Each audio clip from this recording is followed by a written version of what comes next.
O milagre que mudou a vida de Leonardo. Leonardo tinha 32 anos quando tudo começou a desmoronar. Trabalhava como mecânico em uma pequena oficina em São Paulo, mas as dívidas se acumulavam há meses. O aluguel estava atrasado, as contas não paravam de chegar, e o pior, sua mãe, Dona Maria, havia sido diagnosticada com um problema grave no coração. Os médicos falavam em cirurgia de urgência, mas o valor era impossível para ele. As noites eram de insônia, o desespero apertava o peito como um torno. Uma tarde, depois de mais um dia exausto, Leonardo sentou-se no banco do carro, esgotado. Tirou do bolso uma garrafa pequena de pinga que guardava para afogar as mágoas, como dizia. Já estava levantando o gargalo quando ouviu uma voz calma vinda de fora. Irmão, o senhor está bem? Era um homem de cabelo grisalho, vestindo uma camisa simples e calça social, com um sorriso tranquilo. Leonardo abaixou a garrafa, envergonhado. Tô só descansando, mentiu, tentando disfarçar o cheiro do álcool. O homem, que se apresentou como ancião João, não fez julgamentos. Apenas disse: se precisar de ajuda, a igreja fica ali na esquina. Reunião às 7 da noite. Deus ouve quem clama a ele. Leonardo nem respondeu. Guardou a garrafa, ligou o carro e foi embora. Mas aquelas palavras não saíram de sua mente. Naquela noite, sem entender bem porquê, Leonardo parou em frente a um prédio simples, sem luxo, com uma placa discreta: Congregação Cristã no Brasil. Dentro, ouviu vozes cantando sem acompanhamento de instrumentos, apenas a melodia pura dos irmãos. Jesus, meu Salvador, a ti venho clamar. Ele hesitou na porta, mas uma irmã de vestido longo e sorriso acolhedor o cumprimentou. Entre, irmão. Deus te espera. Dentro, tudo era simples: bancos de madeira, paredes sem enfeites, irmãos e irmãs vestidos com modéstia, alguns de cabeça coberta. No púlpito, o ancião João dirigia a reunião com voz serena. Leonardo sentou-se no fundo, desconfortável, mas algo naquele lugar o fazia sentir uma paz estranha. Quando chegou a hora dos testemunhos, uma irmã se levantou e contou como Deus a livrara de uma doença. Outro irmão falou da providência em um momento de desespero. Leonardo sentiu os olhos ardendo. Quando o ancião pediu por quem precisava de oração, ele não resistiu, levantou-se, trêmulo. Eu preciso de ajuda. Minha mãe está doente, eu não tenho dinheiro, e eu tava quase me perdendo, sua voz quebrou. Não sei mais o que fazer. Ninguém o julgou. Ao contrário, vários irmãos se aproximaram, colocaram as mãos em seus ombros e começaram a orar. Era uma oração simples, mas fervorosa, cheia de fé. Leonardo sentiu algo que não sentia há anos: esperança. Nos dias seguintes, Leonardo voltou à igreja. Aprendeu os hinos, ouviu as palavras da Bíblia, viu o amor daqueles irmãos que, mesmo sem conhecê-lo, o tratavam como família. Um dia, depois da Santa Ceia, aquele momento solene em que o pão e o vinho eram partilhados com reverência, o ancião João o chamou. Irmão Leonardo, você já pensou em se batizar? Eu? Não sei, ancião. Eu ainda tô aprendendo. Deus não olha para quem a gente foi, mas para quem a gente pode ser, disse o ancião, com sabedoria. O batismo é um novo começo. Leonardo pensou em sua vida, nas noites de bebida, nas mentiras, no desespero. Mas também pensou na paz que havia encontrado ali. No domingo seguinte, ele desceu às águas. Quando emergiu, sentiu que algo havia mudado. Não era mágica, era fé. Uma semana depois do batismo, Leonardo recebeu uma ligação do hospital. Uma vaga havia aberto para a cirurgia de sua mãe, e, incrivelmente, o valor seria coberto por um programa social que ele nem sabia que existia. Os médicos disseram que era um milagre o coração de Dona Maria ter se estabilizado tão rápido. Leonardo chorou ao contar aos irmãos da igreja. Não foi sorte, irmão, disse uma irmã mais velha, com os olhos brilhando. Foi Deus ouvindo nossas orações. Leonardo sabia que era verdade. Aquela igreja simples, sem alarde, havia lhe mostrado um Deus que não desampara seus filhos. Ele deixou a pinga, arrumou um segundo emprego, e hoje, aos domingos, é ele quem recebe os visitantes na porta, com o mesmo sorriso que um dia o acolheu. A vida me ensinou uma coisa, diz Leonardo, quando conta seu testemunho. Deus não precisa de muito para fazer um milagre. Só precisa de um coração que confia nele. E assim, entre hinos cantados à capela, orações sinceras e a simplicidade da congregação cristã no Brasil, Leonardo encontrou não só a cura para sua mãe, mas a paz para sua alma. A notícia da cura da mãe de Leonardo se espalhou pela pequena congregação como um vento suave, mas poderoso. Muitos já conheciam a história da família, as noites de oração, as lágrimas derramadas no altar. Agora, viam com seus próprios olhos a mulher que os médicos haviam desistido, caminhando firme, sorrindo, abençoando a todos com um abraço apertado. Eu não tenho palavras para agradecer, dizia Dona Maria, sempre com a Bíblia na mão, como se não quisesse mais soltar. Só sei que, se não fosse a fé dos irmãos e a misericórdia de Deus, eu não estaria aqui. Mas o milagre não parou por aí.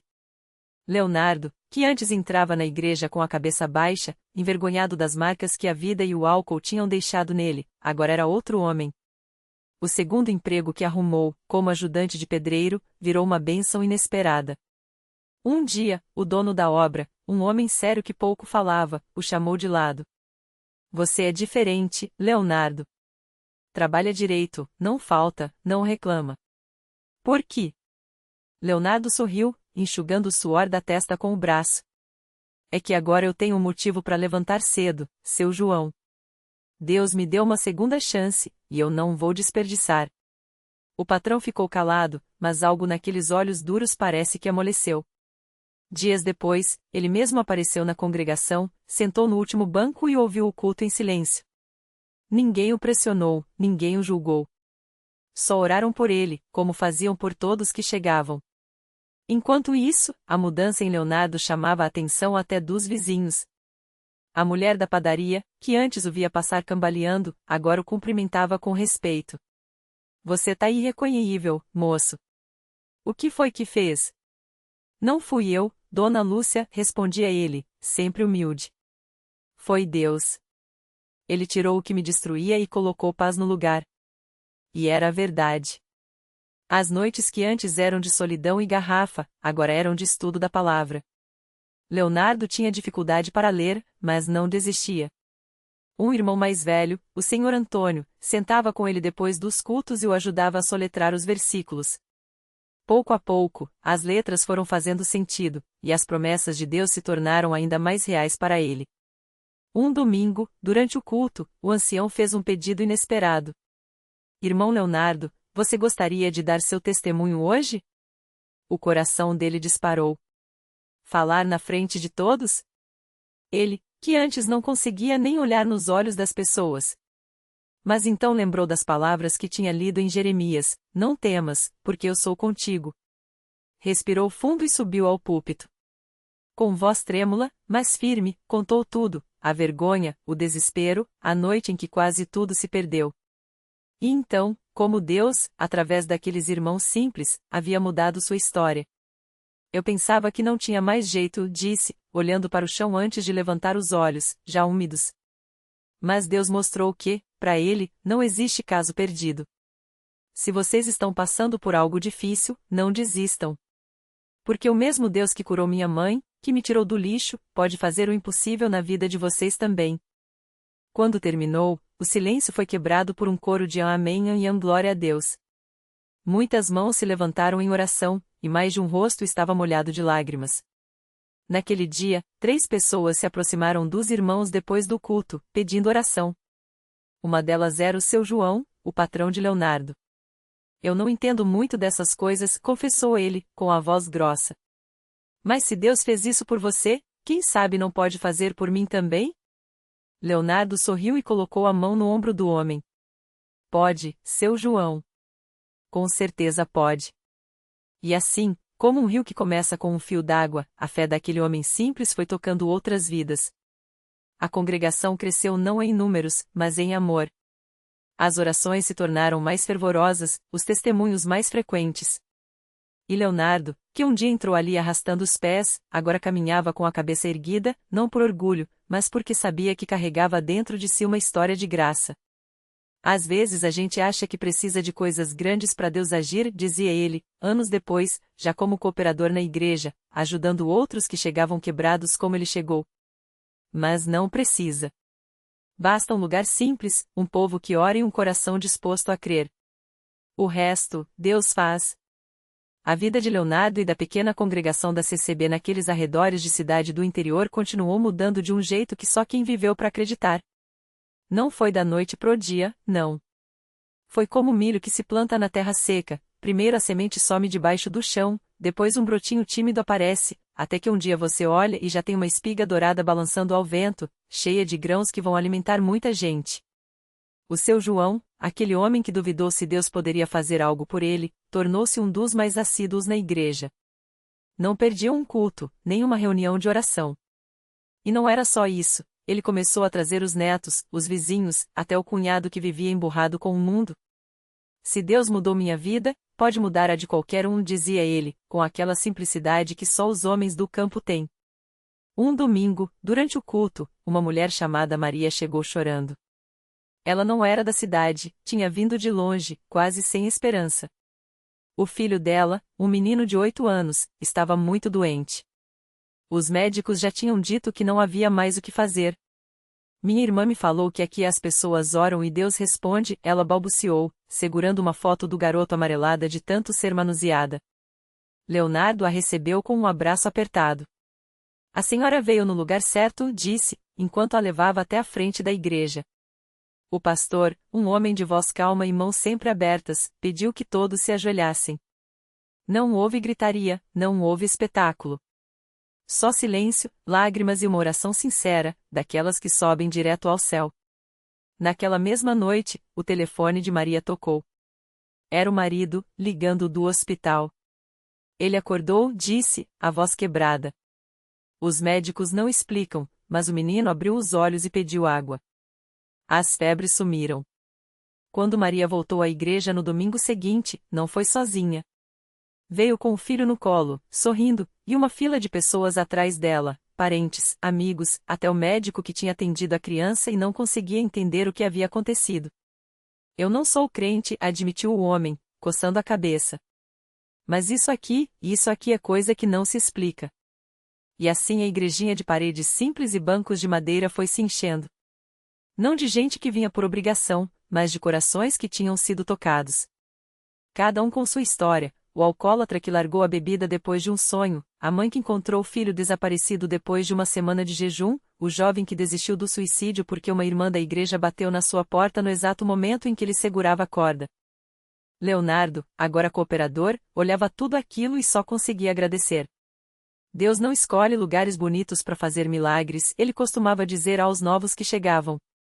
Ele escolhe lugares onde o povo é sincero. Onde a fé não é de fachada, mas de joelhos no chão. E a pequena CCB daquelas bandas continuou sendo assim, um farol aceso no meio da escuridão, provando que, quando o povo se une em oração, até o impossível vira testemunho. Porque milagre não é só a doença que some ou o problema que se resolve. Milagre é a vida que muda, o coração que se rende, a esperança que nasce onde só havia desespero. E isso, ninguém podia negar, estava acontecendo ali. Todo dia.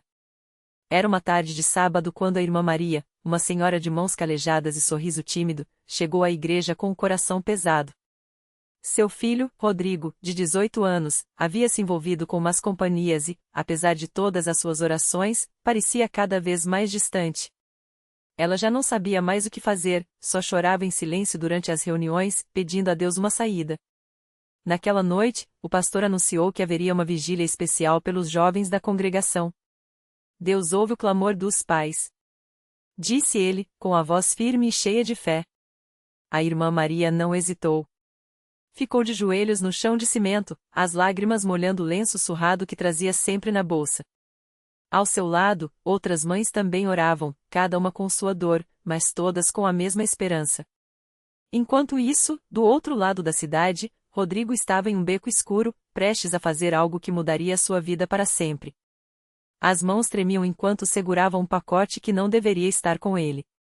O medo e a culpa o apertavam no peito, mas ele sentia que não tinha mais volta. Foi então que ouviu uma voz conhecida. Rodrigo? É você, meu filho? Ele se virou e viu o irmão João, um cooperador da CCB que trabalhava como pedreiro e sempre tinha uma palavra amável para todos. O jovem ficou paralisado. Como aquele homem havia aparecido ali, justamente naquele momento? Vem, vamos conversar, disse o irmão João, estendendo a mão sem julgamento. E ali mesmo, entre caixas de papelão e latas velhas, ele começou a falar de um Deus que perdoa, que dá segunda chance, que não desiste de ninguém. Rodrigo ouviu, e algo dentro dele se quebrou.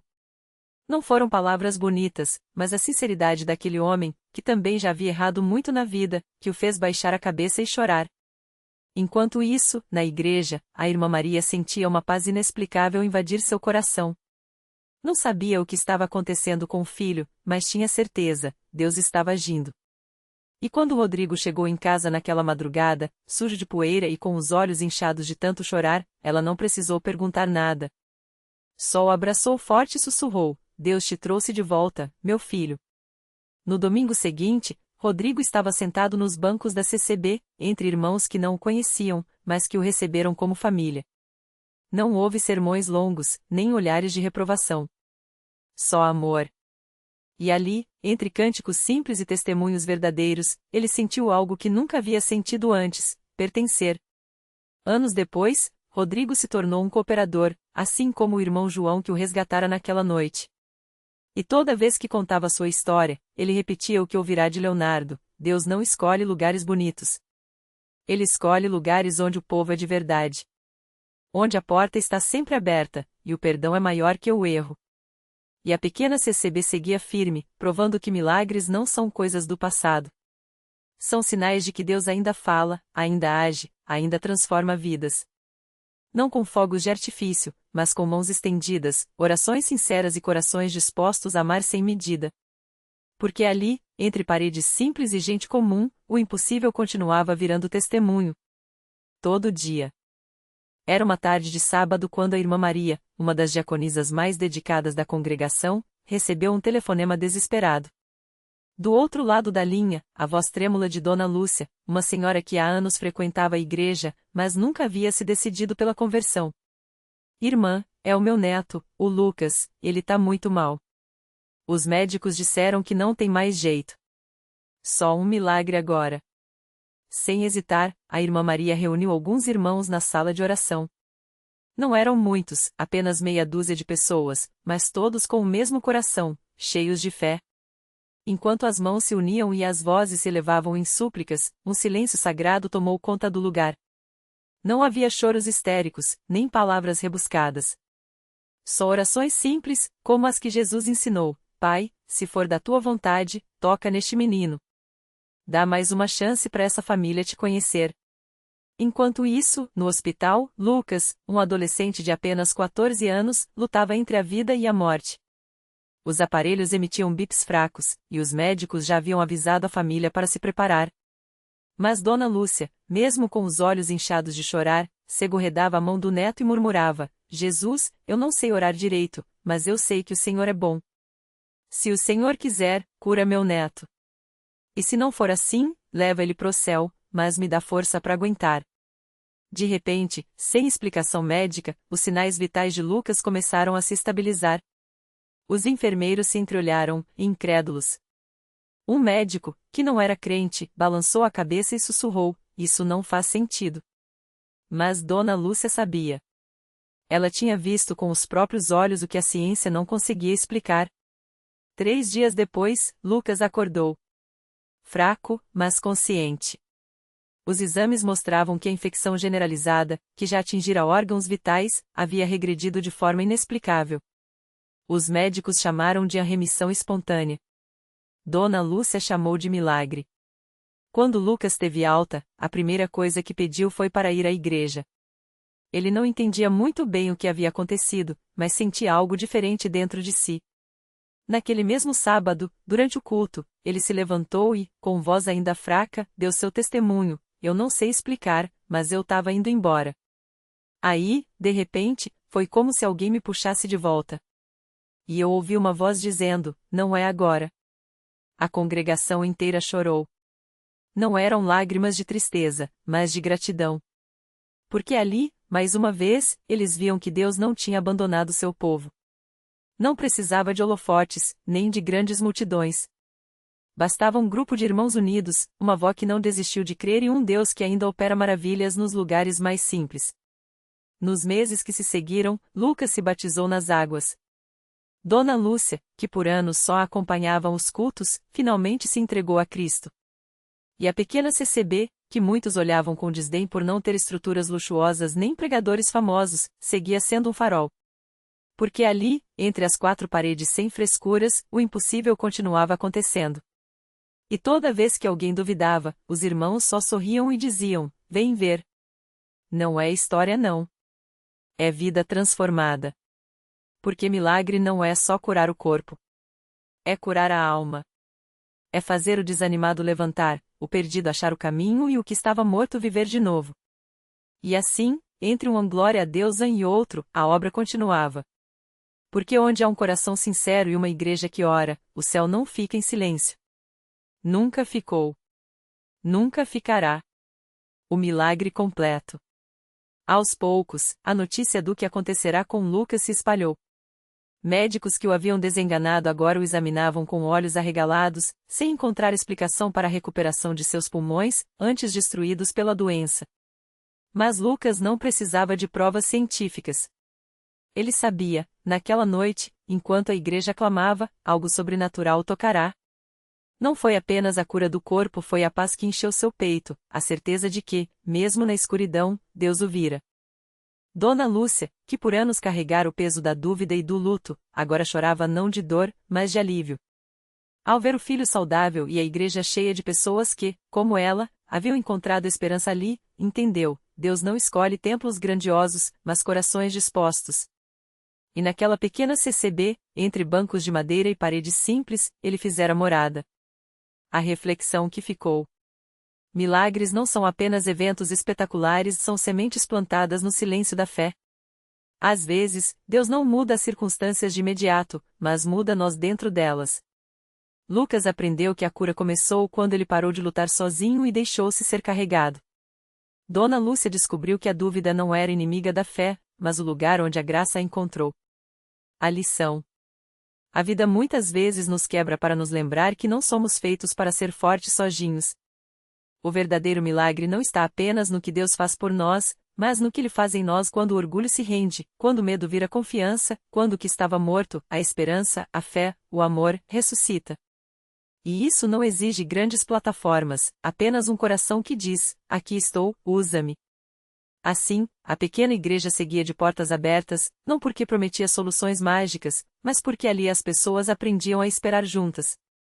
Porque milagre, no fim, é isso: Deus escrevendo histórias de redenção onde o mundo só vê pontos finais. E Ele nunca para de escrever,